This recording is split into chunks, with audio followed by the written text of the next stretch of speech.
Hi friends, welcome to our channel. ఇవాళ మాకు చాలా అంటే చాలా బ్యాడ్ న్యూస్ వచ్చింది.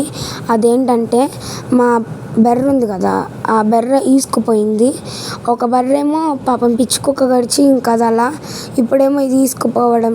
ఇది అసలుకైతే 8 months ప్రెగ్నెంట్ అనమాట. ఆ చిన్న దూడ పిల్లేమో బయటకు వచ్చింది. అదేమో 1 hour ఉంది, ఇంకా అది చనిపోయింది. మాకైతే ఎంతో సాడ్గా ఉంది. ఈ 2 బఫెలోస్ మాకు ఎంతో లాస్ అయినాయి. ఇప్పటి నుండి కాదు ఫ్రెండ్స్ మేము పెంచేది, మా అమ్మమ్మ చిన్నప్పటి నుండి ఈ బఫెలోస్ పెంచుతుంది అనమాట. చూడండి ఎంత క్యూట్గా ఉందో చిన్న దూడపిల్ల. మాకైతే చాలా నచ్చింది, కానీ అది అలా అవ్వటం మాకు చాలా సాడ్గా ఉంది. ఇది మేము ఎందుకో చాలా సాడ్గా అనిపిస్తున్నాం. ఈ దూడ వల్ల మా అమ్మమ్మకి 1,00,000 రూపాయలు లాస్ వచ్చింది. అదేమైనా 1,000 రూపాయలు 2,000తో పోయిందా? 1,00,000 రూపాయలతో లాస్ వచ్చింది ఫ్రెండ్స్. మాకైతే ఎంతో బాధగా ఉంది. మా అమ్మమ్మ అయితే చాలా ఏడుస్తుంది అలా అవ్వటం. మాకేమో నాకు ఇలా తెలియటం మాకైతే చాలా బాధగా ఉంది. పాపం ఆ తల్లి ఎంత బాధపడుతుందో మాకు తెలుసు. పాపం కదా, చూడండి ఎంత క్యూట్గా ఉందో ఆ చిన్ని గేదె. పాపం దాని తల్లి కూడా చాలా బాధగా ఉంది. అదేమో ఈసుకుపోవడం. మొన్న వరదలు వచ్చింది కదా, మా బర్రెల పాకాల్లోకి నీళ్ళు చాలా నడుము లోతుకు వచ్చినాయి.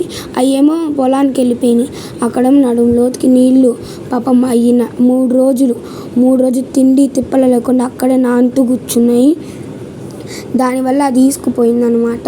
ఆ 3 రోజులు నానిపోవడం వల్ల అవి చాలా అంటే దానికి చాలా బాధగా ఉందన్నమాట మాకు. దానికేమో మేము డాక్టర్ దగ్గర కూడా తీసుకెళ్ళాం. ఇంకా బతకలేదు అలా చెప్పారు. ఇంకా మాకు అప్పటి నుండి చాలా సాడ్గా ఉంది. మళ్ళీ మా వీడియోస్ చూస్తున్నారు కదా ఫ్రెండ్స్, ఇలాంటి గేదెలు ఎవరో ఒకరికి ఉంటాయి. ఇలాంటి గేదెలకు ఎప్పుడు ఇలా జరగకూడదని మేము ఎప్పుడు ఆ దేవుణ్ణి ఆశిస్తూ ఉంటాం.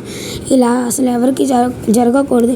అది మనుషులైనా గేదెలైనా నోరు లేని పశువులు కదా ఫ్రెండ్స్. అవి చాలా వాటికి మాట్లాడడం వస్తే మనమే ఇంకా తలదించుకోవాల్సి వచ్చిద్ది. కానీ అలా అవడం చాలా సాడ్గా ఉంటుంది. మేము డాక్టర్ దగ్గర తీసుకెళ్తే మా అమ్మమ్మ డాక్టర్ అంటే ఐడియాస్ తీసుకొని చేస్తూ ఉంటుంది ఇంజెక్షన్స్. కానీ ఈసారి ఏం తెలియక ఒకసారి డాక్టర్ అలా వివరించింది. అయితే ఒకసారి అన్నారు చనిపోయిందని. Okay friends, bye, wish you all.